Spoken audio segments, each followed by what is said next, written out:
글로리아 찬양대 안에 시편 111편 설교 내용이 다 들어가져 있어가지고 압축을 해주셨고, 또 옆에서 이렇게 찬양을 듣는데 너무 복되시다. 왜 복되실까요? 불평불만을 하실 시간이 없으실 것 같아요. 찬양 연습만 하시니까. 글로리아 찬양이 끝나면은 할렐루야가 기다리고 있고 시온이 기다리고 있고, 할렐루야 시온이 끝나게 되면 글로리아가 기다리고 있고, 주님 다시 오실 때까지 계속해서 그 찬양의 복됨을 누리시는 모두가 되시기를 주님의 이름으로 소망합니다. 하나님께서 하시는 일은 오묘합니다. 오묘하다라는 말은 심오하고 미묘하다라는 말인데, 심오하고 오묘한 하나님의 일은 인간의 생각을 뛰어넘습니다. 인간은 오묘한, 그러니까 심오하고 미묘한 하나님의 일을 경험하는 순간 하나님을 찬양하게 됩니다. 인간은 심오하고 미묘한, 그러니까 오묘한 하나님의 일을 경험하는 순간 모든 일에 감사하게 됩니다. 하나님의 일은 인간이 측량할 수 없이 놀랍기 때문입니다. 더 나아가 인간을 향한 하나님의 사랑도 우리의 생각을 훨씬 뛰어넘습니다. 결국 과거에 행하신 하나님의 일들을 기억하고 묵상하면 현재의 어려움을 능히 이길 수 있다라는 것이 바로 성경이 주는 교훈입니다. 오늘 시편 107편, 110편까지는, 오늘 앞에 107편에서 110편까지는 구원의 하나님을 찬양하라 라는 주제가 있었다면, 오늘 111편에서 118편까지는 언약의 하나님을 찬양하라, 그러니까 하나님을 찬양하라, 그런데 앞에는 구원의 하나님이었다면 오늘부터 118편까지는 언약의 하나님, 신실하게 약속을 지키시는 하나님을 찬양하라라는 것을 말합니다. 오늘 111편 그리고 112편도 보이나요? 시편이 좀 짧게 한 10절씩 돼 있으니까 113편도 보이죠? 다 어떻게 시작하고 있죠? 할렐루야로 시작을 합니다. 그리고 115편 한 장만 더 넘겨보면, 그리고 115, 116, 117은 할렐루야로 끝납니다. 그렇죠? 예, 끝납니다. 할렐루야로 시작해서 할렐루야로 마치는 것을 통해 하나님을 바로 찬양하라, 특별히 언약의 하나님을 찬양하라라는 내용이죠. 그 중간에 114편이 있습니다. 114편은 출애굽에 대한 찬양입니다. 그래서 애굽 할렐이라고 말하면서 6월절에 많이 불렀던 찬양이기도 합니다. 어떻게 이 시편 111편이 또 지금 저희 사순절 기간에 맞춰져서 또 이렇게 같이 나눠지게 되는지, 참 이것도 굉장히 오묘한 일임을 생각하게 됩니다. 이 애굽 할례를 앞뒤로 둘러싸고 있는 111편, 112편 그리고 119편은 모두 알파벳 시편으로 되어 있습니다. 그러니까 쉽게 말씀드리면 A 한 절, 그리고 그 한 절 안에 B 한 절, C, D, E, F 이런 식으로 되어 있는데, 히브리어 알파벳 자음이 22개가 있어요. 근데 오늘 시편 111편 1절에서 10절을 보게 되면 22자가 다 들어가져 있는 거예요. 그러니까 그 자음만 보더라도 전체 이스라엘의 또 언어를 기억하고, 또 그것을 통해서 하나님께서 어떤 은혜를 베풀어 주셨는지를 기억하게 되죠. 오늘 말씀을 이렇게 준비하면서 기자촌 교회로 한번 저도 이렇게 한번 해봤습니다. 예. 뭐 초행시 그렇게 할 수도 있겠죠. 근데 이제 사순절의 기자촌 교회. 그래서 기하면은 기록하겠습니다. 무엇을요? 십자가 사랑을 이렇게 한번 적어봤습니다. 그리고 자랑하겠습니다. 십자가만을. 촌 어렵더라고요. 그래서 촌스럽다고요. 이렇게. 그러니까 십자가를 사랑하는 것을 기록하고 십자가 자랑하는 게 촌스럽다고요. 교회 곧 기자촌 교회는 우리 주님께서 예수 그리스도의 십자가와 부활로 바로 죄와 사망으로부터 불러낸 성도들의 모임입니다. 회개합니다. 십자가의 사랑을 기록하기보다 회개합니다. 십자가만을 자랑하기보다 이 땅에 유한한 것들의 마음을 빼앗기고 두려워하며 불안하며 원망했던 모든 것들을 이 시간 회개합니다. 해서 한번 기자촌 교회로 이렇게 한번 적어봤습니다. 앞으로 대림절에는 어떻게 기자촌 교회를 또 이렇게 한번 적어봐야 될지 한번 시간이 되시면 우리 성도님들도 사순절 기간에 한번 이렇게 초성을 따서 또 이렇게 한번 써보면 어떨까 하는 생각이 듭니다. 오늘 시편 111편은 전심으로 여호와께 감사하리다라고 외칩니다. 왜 감사해야 되는가? 어떻게 감사해야 되는지 본문을 통해서 한번 살펴보도록 하겠습니다. 1절에 할렐루야 내가 정직한 자들의 모임과 회중 가운데서 전심으로 여호와께 감사하리로다. 그러니까 할렐루라는 것은 찬양하라라는 의미예요. 여기에서 야라는 것은 야훼를 줄임말이거든요. 그러니까 누구를? 여호와를 찬양하라라고 말하는 것이죠. 내가 정직한 자들의 모임과 공회와 회중 가운데서 백성의 모임 곧 집회에서 전심으로 그러니까 온 마음을 다해 여호와께 감사하리로다라고 말씀하고 있습니다. 그러면서 저희가 여기서 생각해 볼 수 있는 것은 성도는 악인들, 공정하지 못한 자들, 정의롭지 못한 자들과 같은 편에 서 있었던 자였다라는 사실을 우리는 기억을 해야 됩니다. 그러나 예수 십자가 부활의 복음을 들었고 먼저는 그렇죠? 들었을 뿐만 아니라 믿었고 믿으면 어떻게 되죠? 회개하게 되죠. 돌이키게 되죠. 그래서 거룩하게 구별되어 이제는 옳은 일을 행하고 반듯하고 공정하고 의롭게 살 수 있는 자가 되었다라는 사실을 기억해야 됩니다. 더 나아가 성도는 하나님께 전심으로 찬양 드리는 존재가 되었습니다. 성도는 찬양의 대상을 분명히 알기 때문에 그냥 또 찬양하는 게 아니라 감사함으로 찬양을 드립니다. 예수 그리스도의 십자가 복음을 듣고 믿음으로 회개하여 거룩하게 구별되어 새로운 삶을 살아가는 성도들, 그들의 모임은 교회죠. 교회는 전심으로 온 마음을 다해 여호와께 감사하며 목소리로 찬양하고 고백으로 영광 돌리는 공동체이다라는 사실을 말씀합니다. 그래서 기자촌 교회는 말씀을 들을 때마다 그뿐만 아니라 들은 말씀을 붙잡고 기도할 때마다 기도할 뿐만 아니라 곡조 있는 기도 찬송할 때마다 악인들, 공정하지 못한 자들, 정의롭지 못한 자들이었음을 기억하는 자입니다. 십자가 은혜로 믿음으로 선물로 주신 구원에 감사하며 온 마음을 다해 전심으로 예배하며 나아가는 공동체가 바로 우리 기자촌 교회입니다. 온 마음을 다해 전심으로 감사하며 예배의 자리로 나아가시는 저와 기자촌의 모든 어린 자녀들부터 장년들이 다 되시길 주님의 이름으로 간절히 소망합니다. 2절 말씀에 여호와께서 행하시는 일들이 크시오니 이는 즐거워하는 자들이 다 기리는 도다. 그러니까 1절에서 전심으로 여호와께 감사한 이유가 무엇이에요? 여호와께서 행하시는 일들이 크기 때문에. 3절에서도 일이라는 것이 계속 반복이 됩니다. 4절까지. 그렇죠? 2절을 조금 더 설명을 드리면 여호와께서 행하신 일들이 크시오니 위대하오니 장하시오니 엄청나오니 그래서 즐거워하는 자들이 다 기립니다. 여기서 기리다라는 것은 다 연구합니다. 다 알고 싶어 합니다. 여호와께서 행하신 크고 위대하며 장하고 엄청난 일들을 탐구하고 싶어 합니다라고 말하고 있습니다. 3절에서도 보면은 그의 행하시는 일이 존귀하고 또 엄위하며 그의 의가 영원히 서 있도다.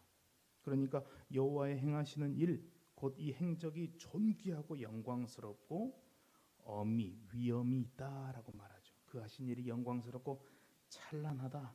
그의 정의는 영원히 서서 남으리라라고 말씀을 하는 겁니다. 4절에서도 보니까 그의 행하시는 일이 어떤 단어로 바뀌나요? 그의 기적을. 그래서 계속해서 전심으로 감사하며 찬송하는 이유는 바로 그분이 하신 일이 놀랍고 크다라는 사실을 말하고 있어요. 그의 기적을 사람이 기억하게 하였으니 여호와는 바로 은혜로우시고 자비로우시도다. 그의 기적을 그 놀라운 일들을 사람이 기억하게 기념토록 하였으니 남겼으니 여호와는 은혜로우시고 자비로우시도다. 여호와께서는 은혜롭고 자비가 넘치시는 분이시다라고 말씀을 하고 있습니다. 뿐만 아니라 시편 78편 4절도 이렇게 말씀합니다. 우리가 이를 그들의 자손에게 숨기지 아니하고 여호와의 영예와 그의 능력과 그의 행하신 기이한 사적을 후대에 전하리로다. 저희의 사명이 또 나오네요. 그렇죠?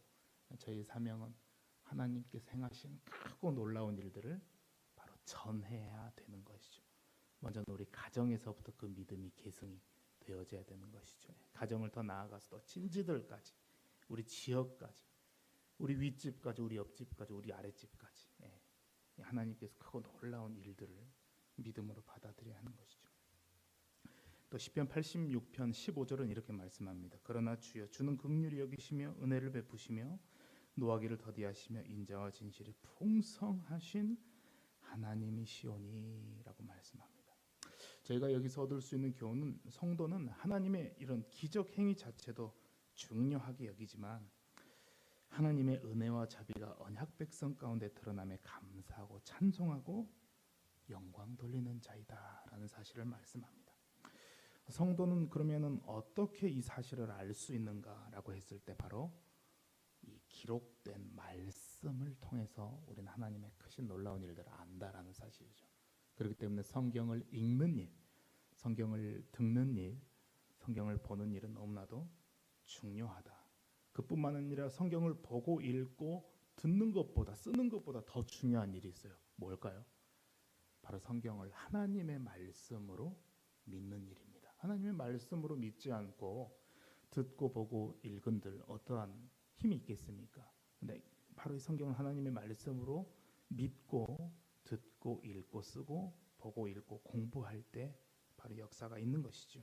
근데 성도는 바로 그런 자다라는 사실이죠.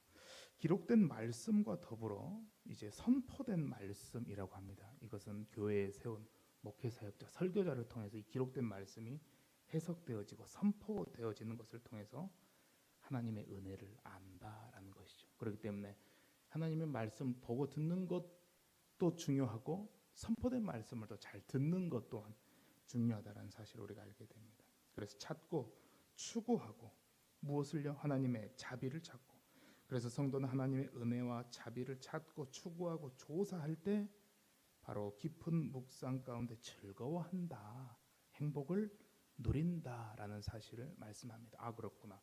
우리가 또 말씀을 볼 때 더 중요한 게 또 있네요. 어떻게 해야 돼요? 그 전에 하나님 이 말씀을 볼 때 기쁨을 더하여 주옵소서.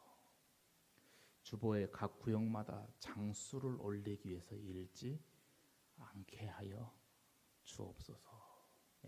한 장을 읽더라도, 한 절을 읽더라도 그 안에서 교훈을 얻게 하시고 하나님 어떤 분이신지 알게 하여 주옵소서라고 해야 되는 것이죠. 그리고 읽지 않은 분들도 이제 읽기 시작해야 되는 것이죠.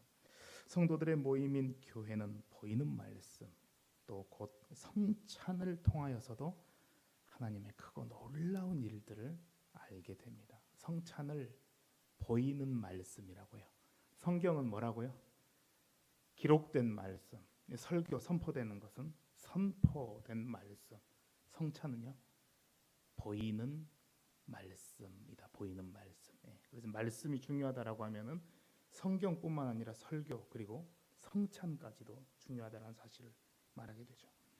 그래서 성찬을 통해 주님의 몸을 뗄 때마다, 주님의 피를 마실 때마다 하나님의 성품 곧 은혜와 자비의 하나님께 찬송하며 영광 돌리며 감사하는 공동체가 바로 교회 공동체이다라는 사실을 말씀해 주고 있습니다. 5절에 보니 여호와께서 자기를 경외하는 자들에게 양식을 주시며 그의 언약을 영원히 기억하시리로다. 여호와 그분은 자기를 경외하는 자들에게 양식 곧 무엇을요? 먹을 것을 주십니다. 또 그의 언약을 그들에게 내려주신 계약 언약을 영원히 기억하신다고 합니다. 그분은 사람하고 다르네요. 그렇죠? 사람의 기억력이 얼마나 좋겠습니까? 그럼에도 불구하고 그분은 영원히 기억하신다. 특별히 타 번역에는 마음에 두시고 잊지 아니하시리로다라고 말씀합니다. 그분이 한번 약속하신 것은 절대적으로 지키신다라는 사실을 말씀하는 것이죠. 시편 34편 9절에서 10절은 또 이렇게 말씀합니다. 너희 성도들아 여호와를 경외하라. 그를 경외하는 자에게는 부족함이 없도다. 젊은 사자는 궁핍하여 줄일지라도 여호와를 찾는 자는 모든 것에 부족함이 없으리로다. 아멘. 마태복음 6장 31절에서 33절도 말씀하죠. 그러므로 염려하여 이르기를 무엇을 먹을까? 무엇을 마실까? 무엇을 입을까? 하지 말라. 이는 다 이방인들이 구하는 것이라. 너희 하늘 아버지께서 이 모든 것이 너희에게 있어야 할 줄을 아시느니라. 그런즉 너희는 먼저 그의 나라와 의를 구하라. 그리하면 이 모든 것을 너희에게 더하시리라. 아멘. 시편 105편 8절도 이렇게 말씀합니다. 그는 그의 언약궤 1000대에 걸쳐 명령하신 말씀을 영원히 기억하셨으니라고 말씀하고 있습니다. 또 오늘 말씀을 통해 하나님께서 친히 우리를 언약만 맺어 주실 뿐만이 아니라 그분이 우리를 친히 다스리고 보호하신다라는 주의 음성을 다시 한번 들려주고 있습니다. 6절 말씀을 보니 그가 그들에게 문나라의 기업을 주사 그가 행하시는 일의 능력을 그들에게 알리셨도다. 그러니까 여호와께서 자기를 경외하는 자들에게 문나라의 기업 곧 이방 민족들의 땅을 유산으로 주사 여호와께서 일하시는 능력 곧 위력을 그 백성들 곧 자기를 경외하는 자들에게 알려주셨다라고 말씀합니다. 하나님은 자신을 경외하는 자들에게 양식을 주시는 분이십니다. 하나님은 자신을 경외하는 자들과 맺은 언약을 영원히 기억하십니다. 여기서 경외란 1차적으로는 두려운 감정을 말합니다. 이 두려운 감정은 위압적이고 폭력적인 존재 앞에서 그냥 떨기 때문에 무서워하는 게 아닙니다. 하나님이 은혜롭고 자비롭고 정의로운 행위에 자발적으로 두려워하는 감정을 여기서 경외하다라고 말합니다. 공경하고 놀라움을 바로 경외하다라고 표현한 것입니다. 하나님은 이스라엘 백성의 선조들에게 출애굽 이후에 시내산에서 이스라엘에게 강림하신 이후에 언약을 맺어 주셨습니다. 광야 생활 40년 동안 만나와 메추라기로 양식을 주셨습니다.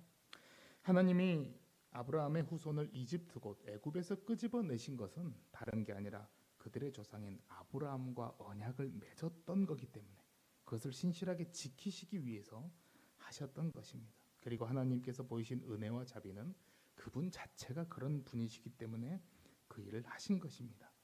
그렇기 때문에 거기에 근거해서 보게 되면 저희도 하나님께서 언약 백성에게 가나안 땅을 주신 것처럼 예수 그리스도의 십자가와 부활의 복음을 믿음으로 무엇을 주셔요? 천국이라는 것을 허락해 주셨다라는 사실을 우리는 기억해야 됩니다. 죽어서만 가는 천국이 아닌 이 땅 가운데서도 천국의 기쁨을 맛보며 살게 하셨습니다. 그분의 다스림에 순종하며 살아가는 그 모든 것이 바로 천국이기 때문입니다. 그분과 이제는 또 연합이 되어서 그분의 말씀의 통치를 받아서 이제는 나를 부인하고 주님을 머리로 삼는 교회 한몸 공동체에서 살게 하셨습니다. 아등바등한 이 유한한 이 땅 가운데서도 주님의 통치를 받을 때 하늘의 기쁨을 누리시고 더 나아가 무한하고 영원한 저 하늘을 바라보며 주님께 감사하며 살아가시는 저와 기자촌의 모든 성도님들이 다 되시길 주님의 이름으로 소망합니다. 7절 말씀을 보니 그의 손이 하는 일은 진실과 정의이며 그의 법도는 다 확실하니 그의 손 곧 여호와의 손으로 하시는 일은 진실합니다. 정의롭습니다. 참되고 공의롭습니다. 오직 그것만이 진리입니다. 여호와의 모든 법도는 다 확실해서 우리가 믿을 수 있으며 진실이 되십니다 라고 말하는 거죠. 시편 93편 5절에서도 그렇게 말씀합니다. 여호와여 주의 증거들이 매우 확실하고 거룩함이 주의 집에 합당하니 여호와는 영원 무궁하시리다 라고 말씀합니다.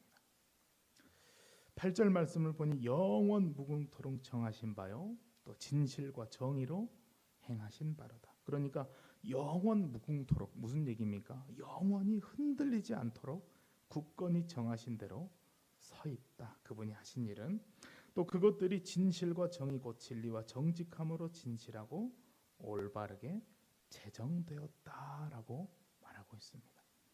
이사야 40장 8절은 이렇게 말씀합니다. 풀은 마르고 꽃은 시드나 우리 하나님의 말씀은 영원히 서리라 하라. 아멘. 마태복음 5장 18절도 이렇게 말씀해요. 진실로 너희에게 이르노니 천지가 없어지기 전에는 율법의 1.1획도 결코 없어지지 아니하고 다 이루리라. 아멘. 시편 19편 9절입니다. 여호와를 경외하는 도는 정결하여 영원까지 이루고 여호와의 법도 진실하여 다 의로우니. 마지막 계시록 15장 3절입니다. 하나님의 종 모세의 노래 어린 양의 노래를 불러 이르되 주 하나님 곧 전능하신 이여 하시는 일이 크고 놀라우시도다. 만국의 왕시여 주의 길이 의롭고 참되시도다라고 말씀합니다.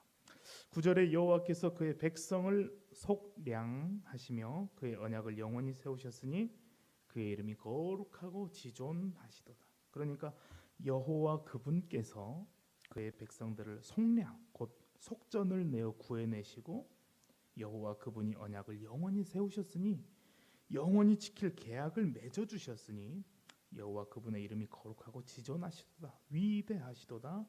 두렵고도 거룩하여라 라고 말씀을 하고 있습니다.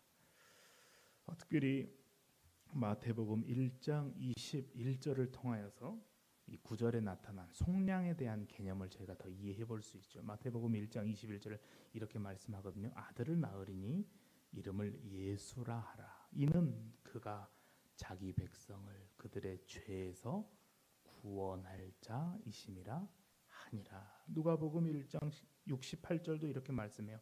찬송하리로다. 주 이스라엘의 하나님이여 그 백성을 돌보사 속량하시며. 아멘. 시편 133편 3절입니다. 헐몬의 이슬이 시온의 산들에 내림가도다. 거기서 여호와께서 복을 명령하셨나니 곧 영생이로다. 아멘. 그래서 시편 99편 3절에서는 주의 크고 두려운 이름을 찬송할지니 그는 거룩하심이로다라고 고백을 합니다.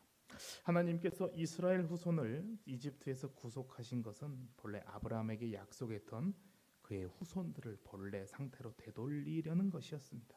하나님은 우리에게도 아브라함과 이삭과 야곱 그리고 모세와 다윗과 새로운 언약의 약속에 따라 죄와 사망으로부터 속량하셨습니다. 성도는 예수 그리스도의 십자가와 부활을 듣고 믿음으로 회개하여 성령의 인도하심에 따라 이제는 죄와 사망으로부터 속량된 자처럼 살아갑니다. 살아가야 할 책임이 있습니다.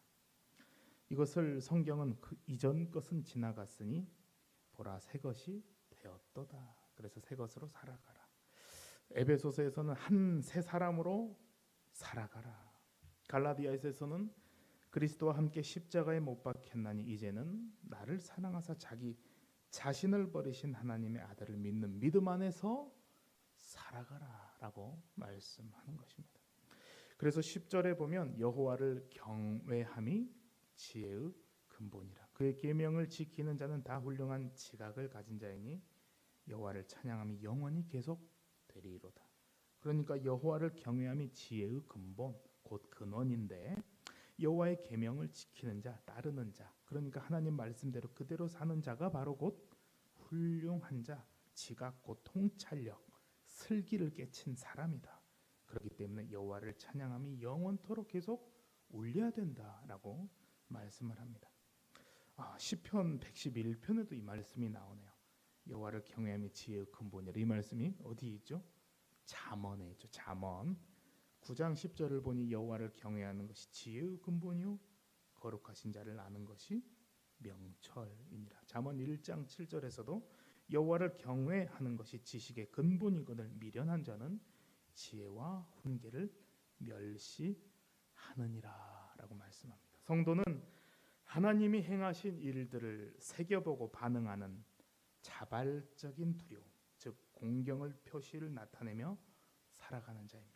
하나님의 가르침과 그의 행하신 일에 대한 깊은 이해와 더불어 자발적인 공경이나 놀라움의 감정과 반응을 드러내며 살아가는 자입니다. 왜냐하면 바로 통찰력이란 걸 주셨기 때문에.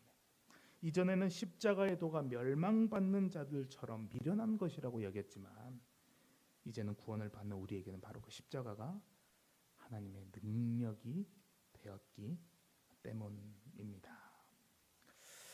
오늘 말씀을 정리하면 하나님은 전심으로 감사하기를 원하십니다. 하나님은 성도가 하나님께서 행하신 크신 일들로 온 마음을 다해 감사하기를 원하십니다. 성도는 하나님께서 행하신 크신 일들로 온 마음을 다해 감사하는 자입니다. 하나님은 기록된 말씀을 통해 하나님께서 행하신 크신 일들을 계시하십니다. 하나님은 기록된 말씀과 더불어 교회에 세운 목사의 선포된 말씀을 통해 하나님께서 행하신 큰 일들을 들려주십니다. 성도는 기록된 말씀과 선포된 말씀을 보고 들음으로써 하나님께서 행하신 크신 일들을 알고 깨닫고 믿습니다. 하나님은 기록된 말씀과 선포된 말씀을 찾고 조사하며 깊은 묵상 가운데서 기쁨을 누리기를 원하십니다. 하나님은 기록된 말씀과 선포된 말씀뿐만 아니라 더 나아가 보이는 말씀인 성찬을 통하여 주님의 몸을 뗄 때마다, 주님의 피를 마실 때마다 그의 언약을 기억하기를 원하십니다. 나의 죄를 속량하기 위해, 그러니까 나의 죄의 값을 대신 치르시기 위해서 찢기신 주님의 몸을 기억하기를 원하십니다. 오직 허물과 죄로 죽었던 나를 살리시기 위해 흘리신 주님의 피를 기억하기 원하십니다. 오직 믿음으로, 오직 그리스도, 오직 은혜로 얻은 구원의 선물 또한 기억하기를 원하십니다. 2025년 사순절 기간 기록된 말씀, 선포된 말씀, 보이는 말씀 붙잡고 기도할 때 주 예수 그리스도시여 살아계신 하나님의 아들이시여 이 죄인을 불쌍히 여겨 주옵소서라고 기도할 때 하나님께서 행하신 크신 일들로 감사가 충만하기를 소망합니다. 더 나아가 찬송할 때마다 지금까지 지내온 것, 그러니까 과거에 베풀어 주신 은혜죠. 나 이제 주님의 새 생명 얻음mo, 지금 현재도 유효한 은혜죠. 장래에도 인도하실이라고 고백하면서 앞으로 완성될 은혜를 기억하며 전심으로 하나님을 찬양하시는 저와 기회천의 모든 성도님들 다 되시길 주님의 이름으로 소망합니다. 기도하겠습니다. 하나님 아버지, 감사할 수 없었던 자, 그리스도 복음을 통하여서 감사할 수 있는 자 되게 하시니 감사합니다. 또한 성경 하나님의 말씀을 통해 옳은 길로 인도해 주시니 감사합니다.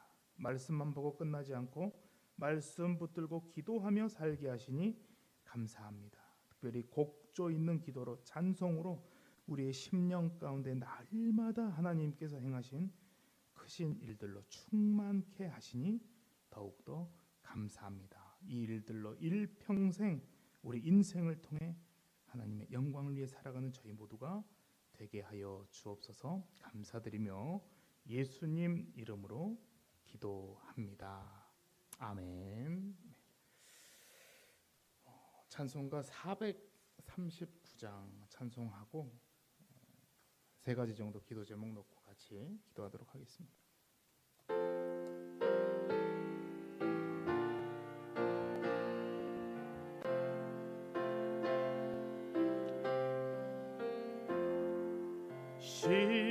십자가로 가까이 나를 이끄시고 거기 흘린 보혈로 정케하옵소서.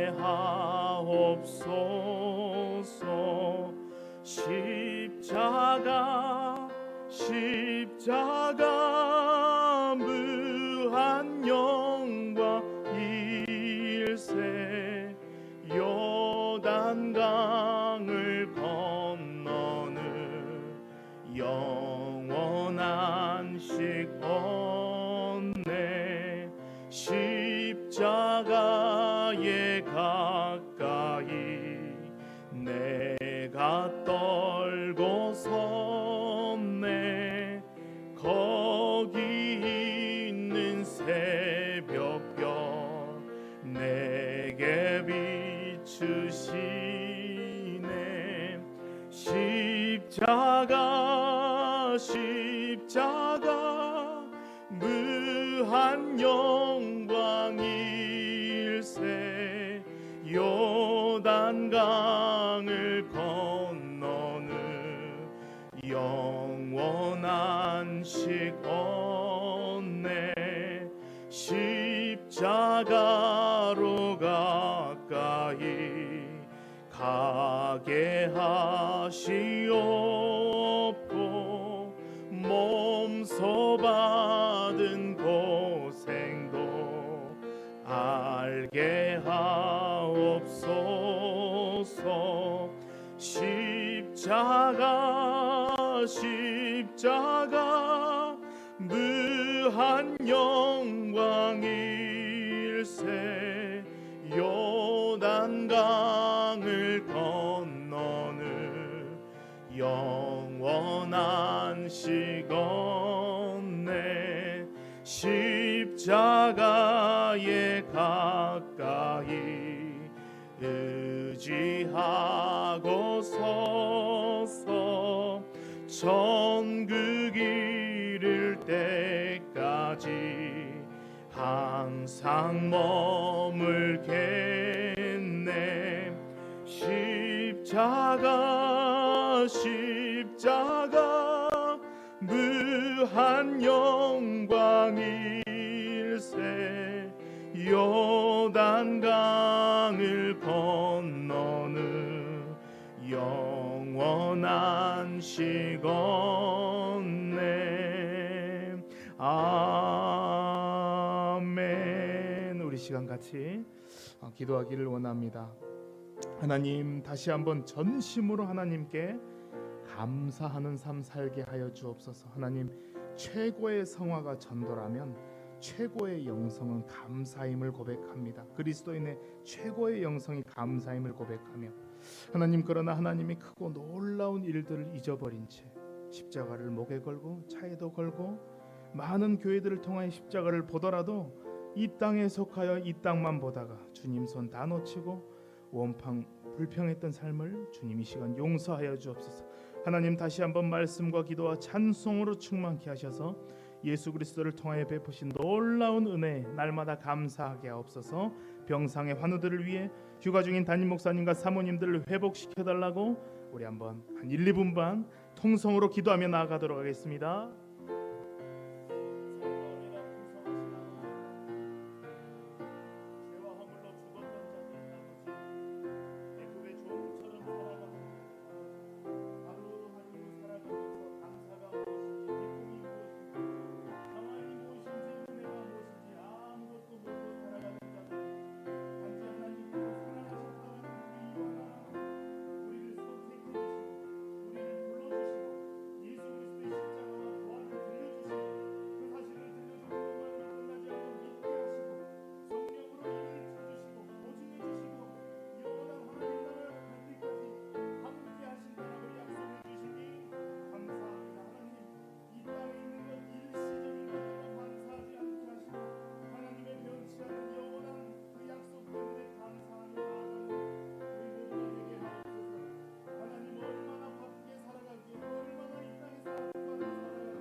사랑의 하나님, 저희들을 예배의 자리로 불러주셔서 찬송하게 하시고 기도하게 하시고 말씀 듣게 하시니 감사합니다.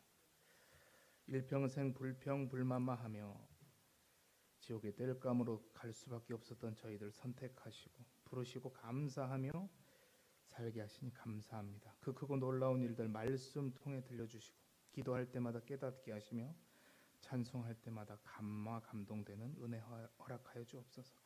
남은 사순절 기간 십자가를 깊이 묵상하게 하시고 부활을 소망하며 부활의 기쁨을 준비하게 하시고 주님만 더욱 바라보는 우리 교회 되게 하옵소서. 가정과 생업을 든든히 세워주시고 형통하게 하옵소서. 자녀들과 믿음의 다음 세대들이 믿음의 유산을 잘 이어받아 주의 일꾼들로 힘차게 나아가게 하옵소서. 사랑하는 부모님들과 연로하신 교우들을 평안과 소망으로 인도하여 주옵소서. 군문의 청년들과 출타교우들과 동행하여 주옵소서. 병상의 환우들을 치료하여 주옵소서. 전 세계 전쟁의 소식이 멈추게 하시고 우리 선교사님들을 통하여 또 우리 선교사님들을 강건케 하사 복음이 땅끝까지 힘차게 전파되게 하옵소서. 하나님이 주신 존귀함으로 살아가는 우리나라 우리 민족으로 인도하옵소서. 이제는 우리 주 예수 그리스도의 은혜와 아버지 하나님의 사랑하심과 성령의 위로 교통하심이 일평생 전심으로 하나님께 감사하며 그 크고 놀라운 일들을 전하며 살아가기로 결단하는 모든 이들 위해 영원토록 함께 하옵시기를 간절히 축원하옵나이다.